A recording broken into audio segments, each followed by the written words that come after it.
Continuando con nuestro estudio en el Evangelio según San Juan, llegamos hoy al capítulo 2.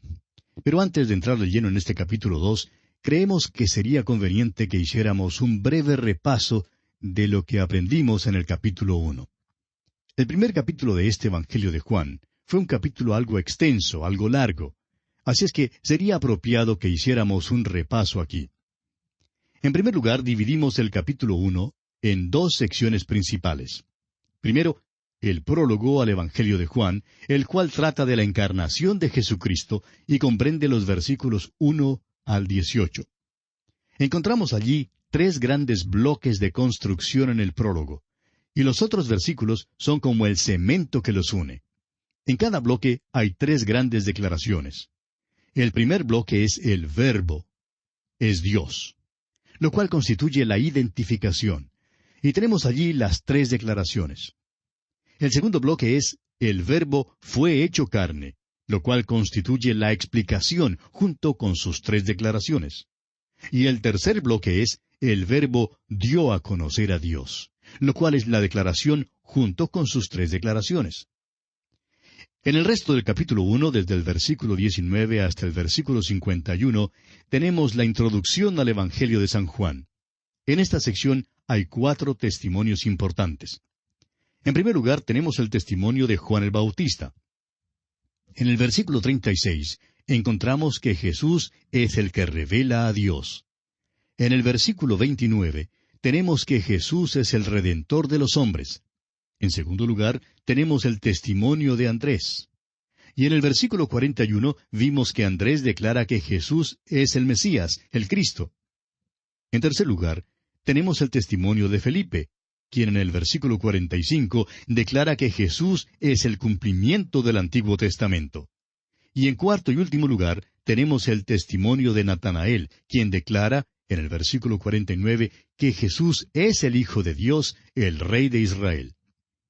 En el capítulo 1 vimos el contraste entre Jesús y Juan, el que por cierto es muy claro. Cristo es desde la eternidad, en cambio Juan vino. Cristo es el Verbo, Juan es un hombre. Cristo es Dios mismo, Juan fue enviado por Dios. Cristo es la luz, Juan testificó de la luz. Cristo es el objeto de nuestra confianza, Juan es el agente que señala a Cristo. Y esto pues constituye el contenido del capítulo 1 del Evangelio según San Juan. Y ahora sí pasamos al capítulo 2. En este capítulo 2 encontramos el milagro en la boda de Caná, el primer milagro del Señor Jesucristo. Llegamos ahora a un incidente muy importante en el ministerio de Jesús. Ocurre cuando fue convidado a la boda de Caná. Pues allí fue donde hizo su primer milagro. Leemos en el versículo 11 que este principio de señales hizo Jesús. Esto entonces es la respuesta a quienes enseñan que cuando el Señor Jesús era niñito, cuando vivía allá en Egipto, jugaba con los otros muchachitos que formaban unos pichones de barro, y que cuando el niño Jesús los tocaba, pues que aquellos pichones se iban volando. Es una bella historia, pero no está basada en la realidad, amigo oyente. Esta frase, este principio de señales, aclara de una vez por todas que Jesús no hizo milagros por allá en Egipto.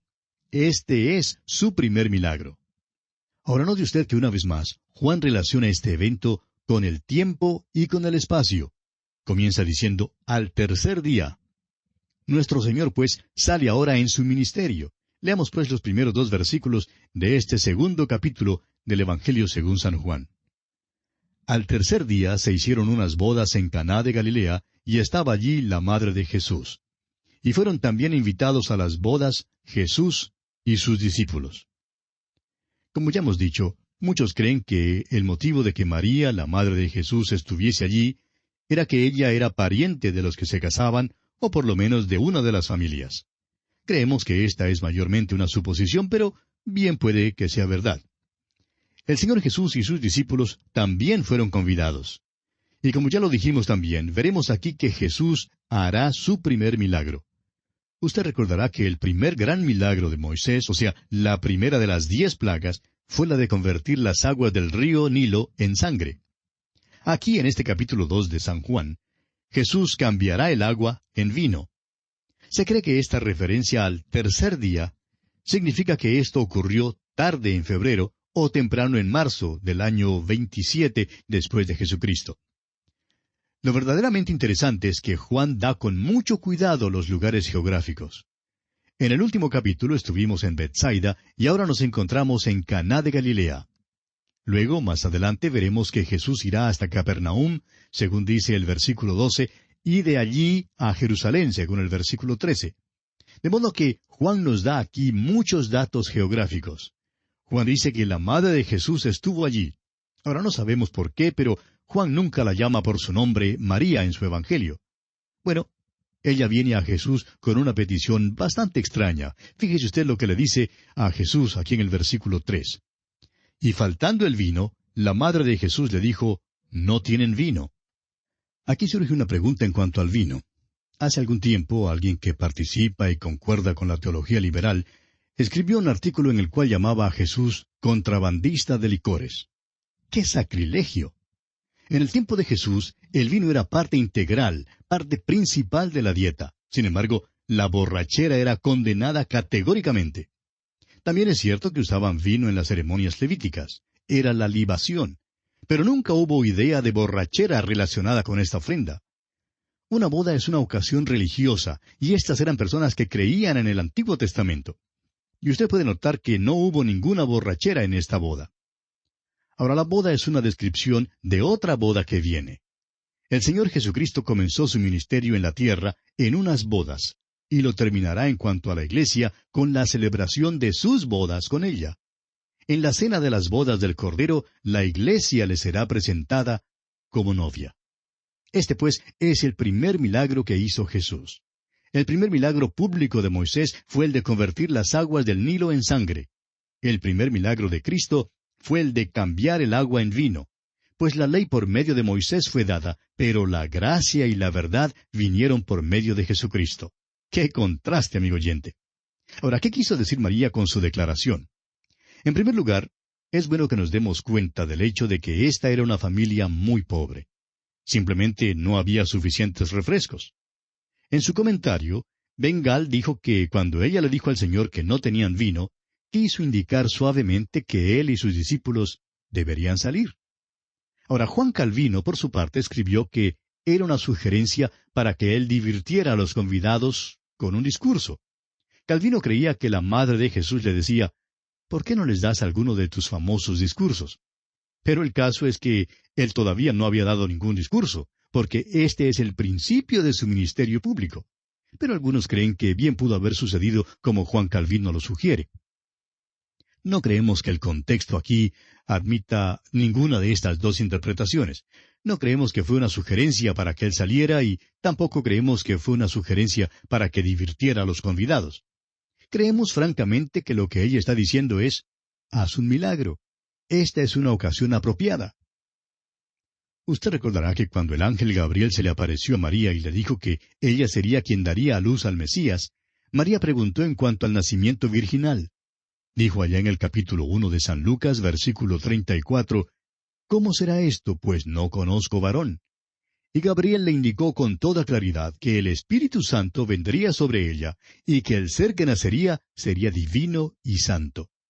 María entonces demostró su fe y su sumisión cuando dijo en el versículo 38 de Lucas 1, «He aquí la sierva del Señor». Y desde ese momento en adelante una nube pasó sobre su cabeza y siempre hubo dudas. Los hombres realmente le hacen preguntas en cuanto a Jesús, y creemos que ella realmente dice, «Aquí tienes tu oportunidad de hacer un milagro y demostrar que yo tenía razón cuando dije que tú tuviste un nacimiento virginal y que tú eres el que he declarado que eres». Pero Jesús le da una respuesta muy clara. Leámosla aquí en el versículo 4 del capítulo 2 de San Juan. Jesús le dijo, «¿Qué tienes conmigo, mujer? Aún no ha venido mi hora». Él estaba diciendo, «Esta no es la ocasión. Yo te vindicaré, pero aquí no». Cuando Jesús colgaba en la cruz y su madre se paró debajo de aquella cruz, usted recordará que él la miró y le dijo allá en el capítulo 19 de Juan, versículo 26, «Mujer, he ahí tu hijo». Su hora vino entonces. Fue su hora cuando él murió, porque en 3 días resucitaría de los muertos.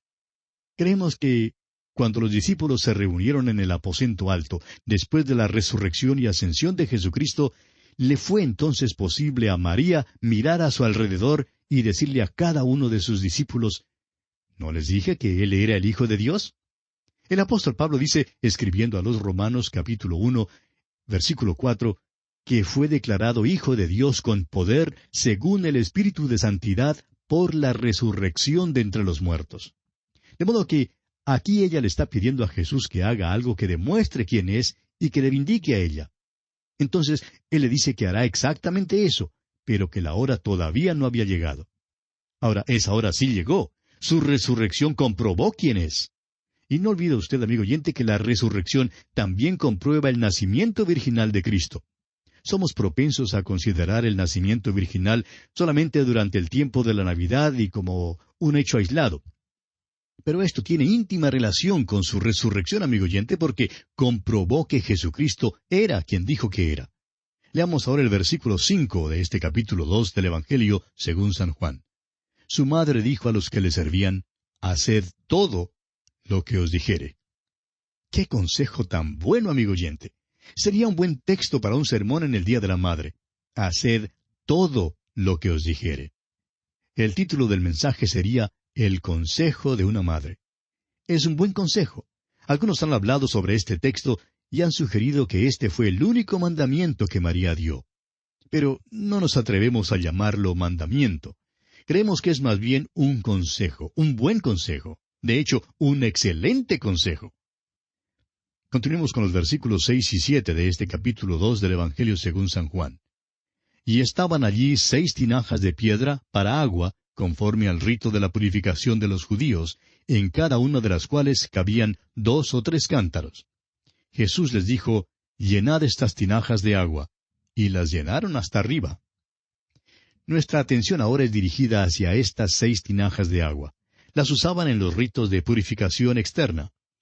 Esta era una familia pobre y, evidentemente, estas tinajas eran viejas, muy usadas y probablemente las habían guardado aparte en algún lugar. Esperaban que cuando los convidados vinieran, que ojalá ninguno se fijara en ellas. Y creemos que nuestro Señor debe haberle causado pena a esta familia cuando pidió que sacaran estas tinajas. Pero luego Él les explica lo que quiere que hagan y entonces las llenan hasta arriba. Leamos ahora los versículos 8 al 10 del capítulo 2 de Juan. Entonces les dijo, «Sacad ahora y llevadlo al maestresala». Y se lo llevaron. Cuando el maestresala probó el agua hecha vino, sin saber él de dónde era, aunque lo sabían los sirvientes que habían sacado el agua, llamó al esposo y le dijo, «Todo hombre sirve primero el buen vino, y cuando ya han bebido mucho, entonces el inferior. Mas tú has reservado el buen vino hasta ahora». Ahora no quisiera que nos desviemos del tema aquí y que entremos en discusiones en cuanto a si este era vino embriagador o no. No creemos que tal tipo de discusiones sean provechosas y, más que eso, esta no es la cuestión de importancia en este pasaje. Note usted que hay algo aquí que se omite. ¿Dónde está la novia? No la encontramos en ninguna parte. ¿Y cómo era el traje de la novia? ¿No era esto acaso lo más importante de la boda? Quizá usted, amigo oyente, al igual que yo, ha presenciado muchas bodas y se habrá dado cuenta que, cuando el predicador entra en la iglesia, nadie tiene verdadero interés en el predicador. Luego entra el novio y francamente tampoco tienen mucho interés en él. La única persona que le da una sonrisa al novio es la madre de él. Pero entonces entra la novia y todo el mundo la mira. Ahora, ¿qué tipo de traje tenía esta novia aquí? Bueno, no lo sabemos. Jesús y esas tinajas de agua son lo más importante aquí. Amigo oyente, aquí hay algo que es maravilloso. Tomó unas tinajas y mandó que las llenaran de agua. Luego sirvieron el agua y creemos que el milagro tuvo lugar cuando llevaron el agua y la sirvieron a los convidados. Se cambió en vino. Creemos que así fue como el milagro tuvo lugar. Y aquí tenemos una gran lección espiritual para nosotros, amigo oyente. Jesús nos usa hoy en día como usó aquellas tinajas de agua. Somos como tinajas que son golpeadas y batidas. No somos atractivos, y por eso debemos ser apartados y ocultados de la vista. Pero Él quiere usarnos, quiere llenarnos de agua. Ahora, ¿cuál es el agua? El agua, amigo oyente, es la palabra de Dios. Quiere llenarnos del agua de la palabra de Dios. Luego, después que nos llena del agua de la palabra de Dios, quiere que la compartamos. Y cuando hacemos eso, no sabemos cómo explicarlo, pero cuando el agua es vaciada de las tinajas y llega hasta los sedientos, es entonces cambiada en vino. Es cambiada en el vino de la alegría por medio de la operación del Espíritu Santo. Se nos manda allá en la carta a los Efesios capítulo 5, versículo 18, «No os embriaguéis con vino en lo cual hay disolución, antes bien, sed llenos del Espíritu». El Espíritu Santo, amigo oyente, toma esa agua y hace un milagro en la vida del individuo. No lo podemos explicar, pero sabemos que sí sucede. Son varias las personas que nos han escrito y que nos han contado que han sido salvadas simplemente al escuchar la palabra de Dios por medio de este programa. No lo podemos comprender. Somos simplemente una vieja tinaja de agua y tenemos dentro de nosotros un poquito de agua de la palabra. Tratamos de dársela a usted, amigo oyente, y utilizamos la radio como medio para compartirla. Allá donde usted está, Dios transforma esta agua en vino de la alegría. Sabemos que tal cosa ocurre, pero no lo podemos explicar. Hay, por otra parte, tantas personas hoy en día que quieren salir para testificar o quieren salir para hacer algo para el Señor. Pero antes de poder hacer algo efectivo, amigo oyente, tenemos que recordar que somos simplemente unas tinajas de agua, viejas y golpeadas, y que Cristo quiere tomarnos y llenarnos con la palabra de Dios. Es precisamente por eso que la enseñamos con tanto ahínco en esta audición. Creemos que lo que le falta a usted, amigo oyente, es el vino de la alegría en su vida. Y nada menos que la palabra de Dios puede traérselo. Y sabemos que esto es verdad porque hemos recibido miles de cartas que lo testifican. Bien, leamos ahora el versículo 12 de este capítulo 2 del Evangelio según San Juan. Después de esto descendieron a Capernaum, él, su madre, sus hermanos y sus discípulos, y estuvieron allí no muchos días. Creemos que esto se refiere a ese tiempo cuando su pueblo natal no le quiso aceptar. Usted recordará que en aquella ocasión trataron de acabar con él. Cuando entró en la sinagoga y leyó el libro de Isaías y dijo que estas profecías se cumplían con su venida, el pueblo no le creyó y dijeron, ¿no es este el hijo de José? Probablemente le habrían destruido en aquella ocasión.